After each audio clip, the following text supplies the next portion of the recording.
Hi, I'm Jenny Shampo, the director of the Book of Mormon Art Catalog, and joining us today is Rachel Givens Johnson.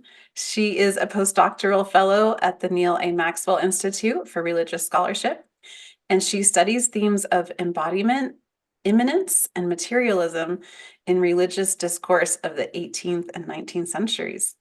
Thank you, Rachel, for joining us. Thanks for having me. So today we're talking about Alma chapters 5 through 7, and the artwork we're looking at is called In Christ We Are Made Alive. And this is actually by a BYU student named Joseph Chu. Joseph is a microbiology major at BYU, and he submitted this as part of our 2023 Book of Mormon art contest that we held at BYU in conjunction with the Maxwell Institute.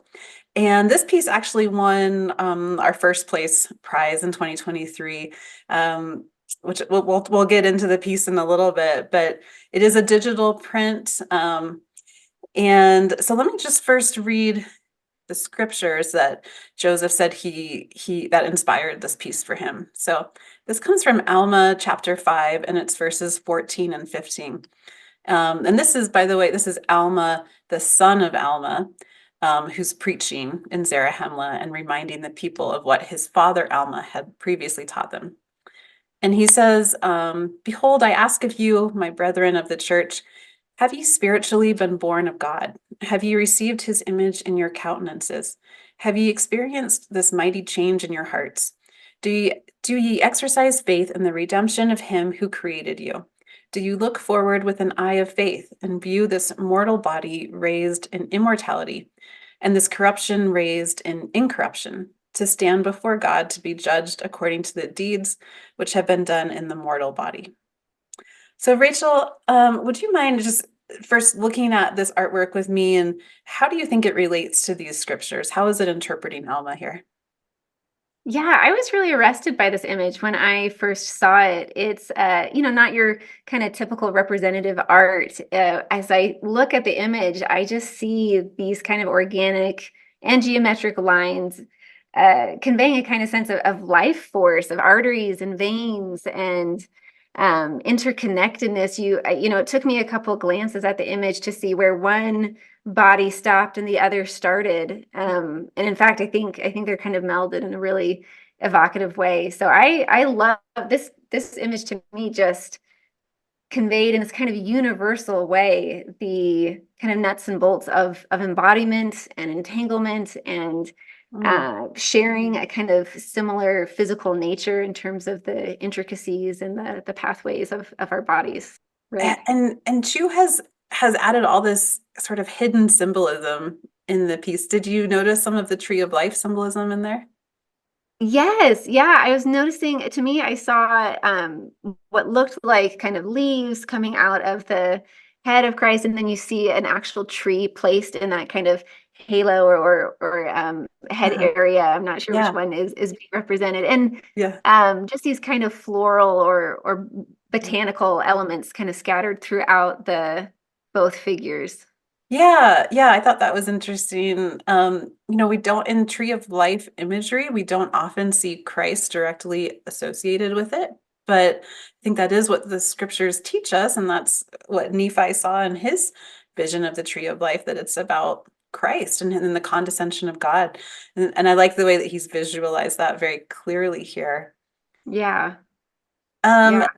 so I want to go back to what you were saying with the sort of entanglement of the figures. You wrote a really beautiful essay in the Wayfair magazine recently, um, about embodiment and sort of your own personal experience of living in a body and coming to terms with that and the joys and also the complications that that can bring.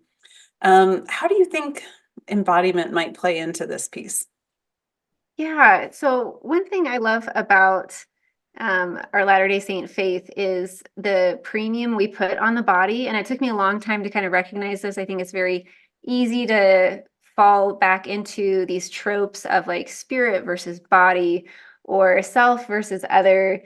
Um, and and our faith kind of dispels with that bifurcation because we believe that one, we are embodied souls, and that our mortal bodies were a critical, if not the point of inhabiting this stage of our progression.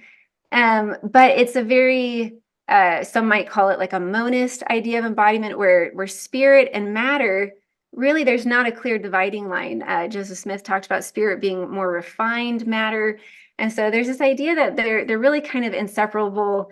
Even as the ways in which we talk about them differently can vary in our context. But what I love about the Latter-day Saint conception of embodiment is, one, that it is a progressive part of our identity, of our journey towards divinity and godhood, and really inhabiting the full divine nature. It's not a fall. It wasn't an accident. It was a very educative, purposeful part. In fact, Parley Pratt has this lovely way of talking about it. If I can read that for a second, he's describing the ways in which we kind of go from these germs or embryonic kind of state to a more progressive, full-bodied divinity. And he talks about how men and women possess the attributes, senses, sympathies, and affections of God in a rudimental state.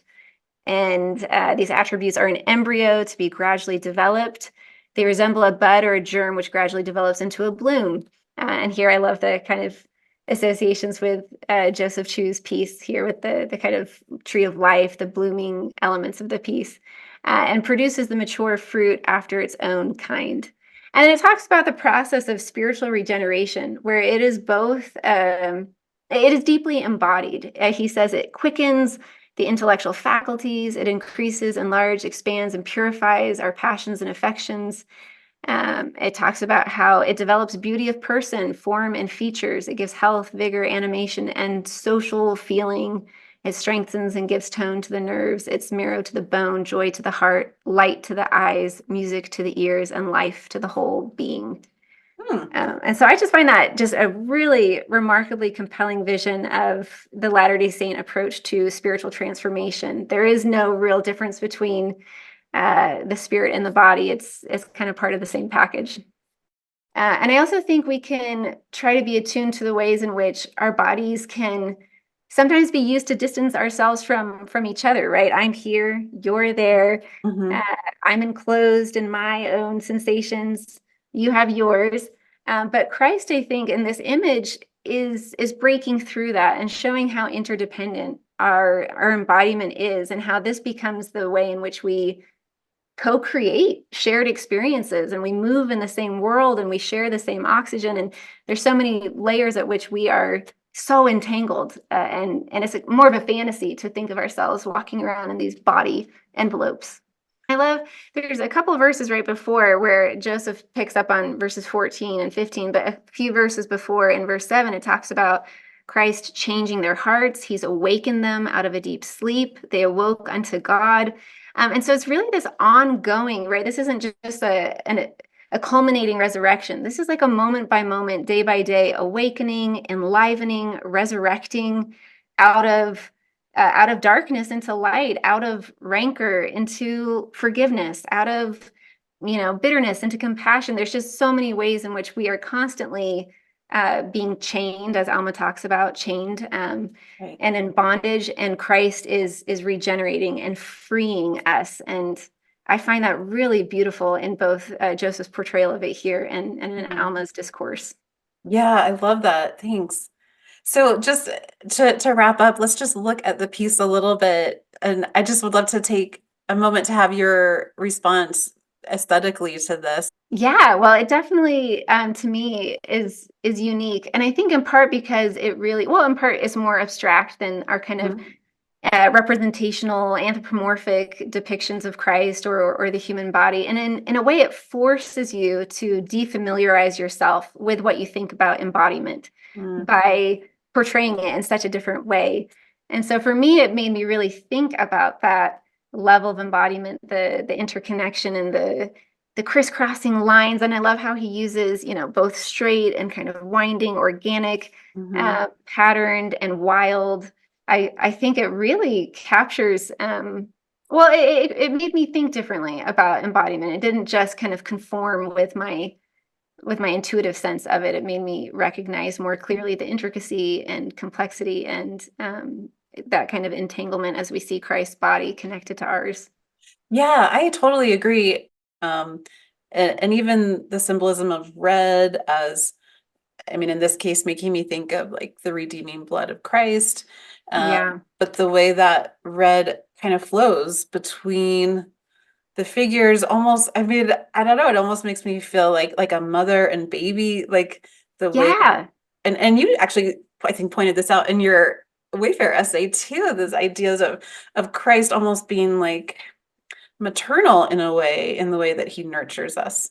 Yeah, exactly. And this kind of maternal fetal exchange of like we're drawing on his life force to sustain our own life. Hmm. There's lots of analogies, of the vine and the fruit and all sorts of these organic metaphors like we see here, or with, motherhood and pregnancy, where it's so direct. And in fact, I love how like the light, at least the kind of rays that to me strike me as light, come out of his center, not out of his head, which that just tends to be my association of light and intellect and spirit, and it's coming right from his abdomen, right Yeah, from, his kind of heart and gut. And so to yeah. me, that's really evocative too about grounding Christ's light Mhm. in our in that more organic, embodied way.